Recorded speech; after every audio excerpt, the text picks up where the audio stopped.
Income tax officer നമ്മുടെ വീട്ടിൽ raid നടത്തി. അദ്ദേഹത്തിന് കുറച്ച് സ്വർണം കിട്ടി. ആ സ്വർണം മുഴുവൻ അദ്ദേഹത്തിന് കൊണ്ടുപോകാൻ സാധിക്കുമോ? ഒരു വ്യക്തിക്ക് എത്ര അളവ് വരെ സ്വർണം സൂക്ഷിക്കാൻ സാധിക്കും? ഇൻകം ടാക്സ് ആക്ടിൽ എവിടെയും സ്പെസിഫൈ ചെയ്ത് പറയുന്നില്ല ഒരു വ്യക്തിക്ക് ഇത്ര ഗോൾഡ് വരെ സൂക്ഷിക്കാം എന്നുള്ളത്. ആകെക്കൂടിയുള്ള ഒരു റെഫറൻസ് 1994 വന്ന ഒരു ഇൻസ്ട്രക്ഷൻ നമ്പർ 1916 ആണ്.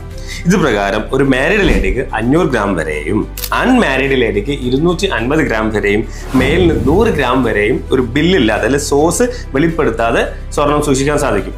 പക്ഷെ ഒരുപാട് കേസിൽ ഇൻകം ടാക്സ് ഓഫീസർ സ്വർണം റെയ്ഡ് നടത്തി സ്വർണം കൊണ്ടുപോയിട്ടുണ്ട്. അവിടെ എല്ലാം ബഹുമാനപ്പെട്ട ഹൈക്കോടതി പറഞ്ഞിട്ടുള്ളത് റെഫർ ചെയ്തിട്ടുള്ള ഈ ഒരു ഇൻസ്ട്രക്ഷൻ ആണ്. ഇത് പ്രകാരം ബില്ലില്ലാതെ ഒരു വ്യക്തിക്ക് ഈ ഒരു അളവ് വരെ സ്വർണം സൂക്ഷിക്കാൻ സാധിക്കും. 2017 ഡിസംബറിൽ ഫിനാൻസ് മിനിസ്റ്റർ ക്ലാരിഫൈ ചെയ്തിട്ടുണ്ട് ഒരു വ്യക്തിക്ക് എത്ര അളവ് വേണമെങ്കിലും സ്വർണം സൂക്ഷിക്കാം. പക്ഷെ ഒരു കണ്ടീഷൻ, വാങ്ങിയതിനുള്ള സോഴ്സ് കറക്റ്റ് ആയിട്ട് രേഖപ്പെടുത്തണം.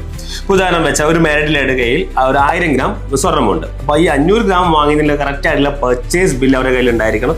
ബാക്കി 500 ഗ്രാം ഇല്ലെങ്കിലും കുഴപ്പമില്ല. നേരത്തെ പറഞ്ഞ ഇൻസ്ട്രക്ഷൻ നമ്പർ പ്രകാരം സോഴ്സ് വെളിപ്പെടുത്തേണ്ട എന്ന് പറഞ്ഞ ഒരു പരിധി വരെ പിടിച്ചു നിൽക്കാൻ പറ്റും. പക്ഷെ അതുപോലെ തന്നെ 1000 ഗ്രാമിന് സോഴ്സ് കറക്റ്റായിട്ട് രേഖപ്പെടുത്താൻ പറ്റിക്കഴിഞ്ഞാൽ ഒരു പ്രശ്നവുമില്ല. ഇത്തരം അപ്ഡേറ്റ്സിനെ നമ്മുടെ ചാനൽ ഫോളോ ചെയ്യാൻ നിങ്ങൾ മറക്കരുത്. അതുപോലെ തന്നെ നിങ്ങളുടെ ഫ്രണ്ട്സിനും റിലേറ്റീവ്സിനും ഒന്ന് ഷെയർ ചെയ്ത് സപ്പോർട്ട് ചെയ്യും. Thanks for watching. See U.